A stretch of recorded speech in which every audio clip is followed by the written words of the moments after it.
I want you to think about something with me today. Think about a man who starts a fight at a party, a big fight. He's swinging on everybody, breaking furniture, knocking over drinks, and one by one, every person who came with him to that party backs away. His friends, his ride home, his best friend, they all look at each other and say, I'm not with him. I don't know that man.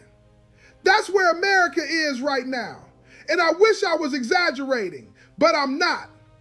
Let's start with what happened this week, because the list of people who just told the United States no is getting so long, I might need a scroll.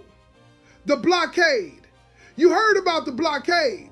The United States Navy is now actively blocking all ships going to and from Iranian ports.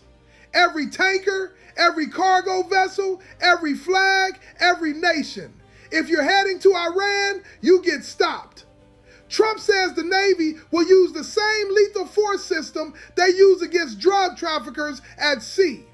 His words, fast and vicious. Now the reason for this blockade is strategic.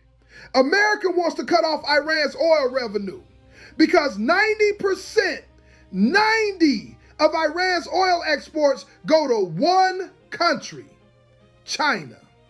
So when you blockade Iran's ports, who are you really blocking? You're blocking China's oil supply. And China's defense minister came right out and said it. He said China has existing trade and energy agreements with Iran, and China recognizes Iran as a sovereign nation with rights over the Strait of Hormuz. That's not a statement, that's a warning. So now America is in a standoff not just with Iran, but with the second most powerful country on earth over a war that nobody else wants to fight. And I mean nobody. Let's go through the list, because this is the part that should scare every American watching right now. The United Kingdom, our oldest ally, our special relationship. Keir Starmer, the British Prime Minister, looked at the blockade and said no. He said, and I quote, "We will not be drawn into a war with Iran, the country that followed us into Iraq, that followed us into Afghanistan, that has fought beside us in every conflict for 100 years, just looked at Donald Trump and said, not this time, we're out." France. Emmanuel Macron said France will not participate in the blockade. He proposed instead a purely defensive multinational mission, but only after the war is over. He's saying, we'll help clean up your mess, but we're not making it with you. Spain said no. Canada, oh Canada, this one hurt, because this isn't just an ally. This is our neighbor, our border, our biggest trading partner.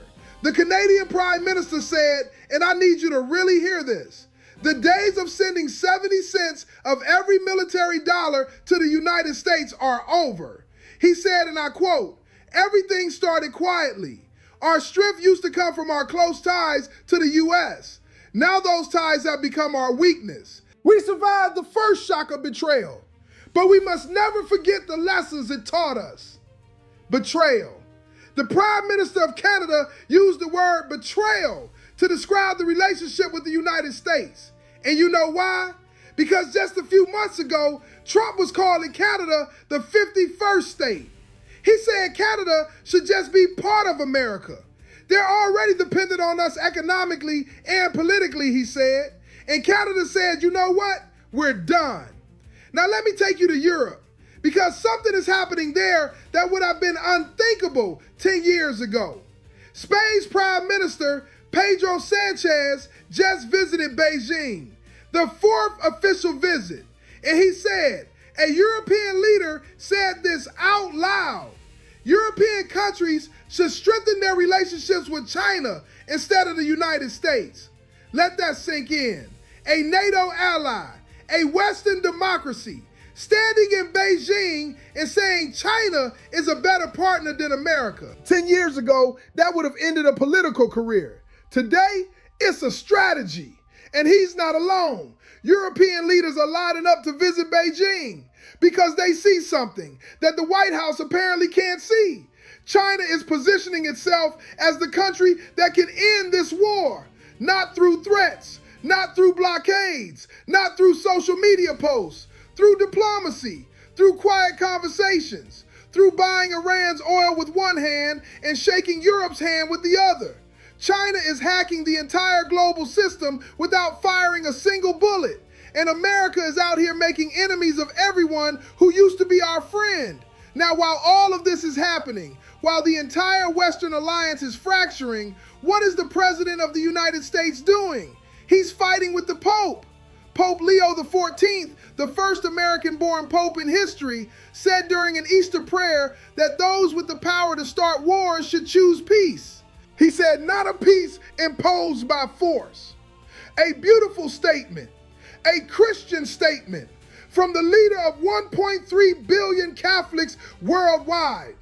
And Donald Trump looked at that and said, I don't think Pope Leo is doing a good job.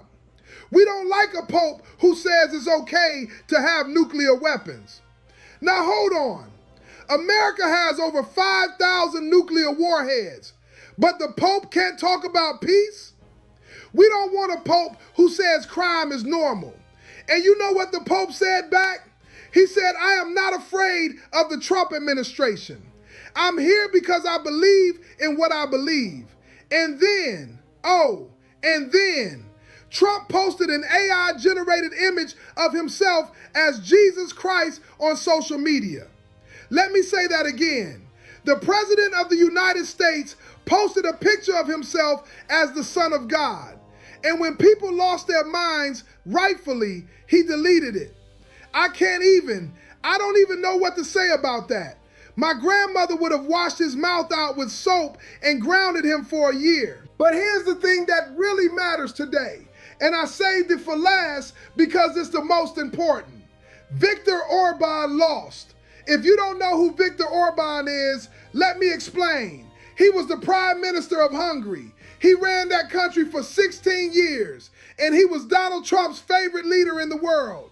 Every speech, every rally, Trump praised Orban. Strong leader, great man, does things the right way. They were buddies, political soulmates, and Orban ran his country the way Trump wishes he could run America. He called it illiberal democracy. That's a fancy way of saying elections exist, but the system is rigged. He changed the Constitution in 2011. He lowered the retirement age for judges from 70 to 62, which forced over 300 senior judges off the bench. Then he replaced them with his people. He took control of the media. He made the courts loyal to him, not to the law. And the economy, it looked good at first. Low unemployment, high growth, but it was all built on European Union money and German industry. It wasn't real growth. It was borrowed growth. And when the money slowed down, inflation hit 25%. The budget deficit exploded. And the cronies? Oh, the cronies got rich. A man named Laurent Messeros went from zero net worth in 2010 to $3 to $4 billion in just a few years. He was Orban's childhood friend. Sound familiar? Orban's son-in-law got rich. His business partners got rich. Everybody around Orban got rich, while the Hungarian people paid more and more for less and less. And last week, they voted him out. A man named Peter Magyar, who came from inside the system, who used to work with Orban, united the opposition. One coalition, one mission. And they didn't just beat Orban. They won a 2/3 supermajority, enough to change the Constitution back. And you know what Magyar said after he won? He said, I will not call Trump. If his administration wants to speak with us, they can call me. That's what happens when a strong man pushes too far. The people push back. Now I want you to connect these dots with me, because the media looks at each of these stories separately. Britain said no. France said no. Canada said we're done. Spain went to China. The Pope got attacked. Orban got voted out. But Curtis sees the pattern. America is alone. The most powerful country in the history of the world has managed, in the span of weeks, to alienate its oldest allies, threaten its closest neighbors, insult the leader of the world's largest religion, and watch his closest ideological partner get thrown out by his own people. And the man responsible for all of it is on social media posting pictures of himself as Jesus Christ. Do the flip test. If Barack Obama had alienated Britain, France, Canada, Spain, and picked a fight with the Pope all in the same month, they would have drawn up impeachment papers on a napkin. Fox News would have run a countdown clock to the end of Western civilization. But it's Trump, so it's just Tuesday.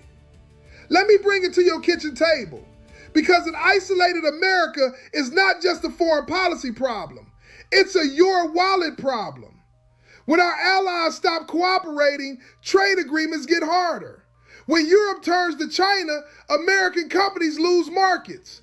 When Canada says we're done, your supply chain gets more expensive. When nobody joins our blockade, we pay the full cost of the operation alone. Your tax dollars, not shared, not split, all on us. Every friend America loses, your bill goes up. And right now, the guest list at America's table is getting real short. Tell me in the comments, who does America have left? Name one major ally that's still fully backing this war. One. I want to see if anybody can find one, because I've been looking and the chair next to Trump is empty. Subscribe, notifications on. Because when the last friend leaves, you need somebody who will tell you the truth about why. That's Straight Talk. I'm Curtis Banks, and the truth doesn't need allies. It stands alone just fine.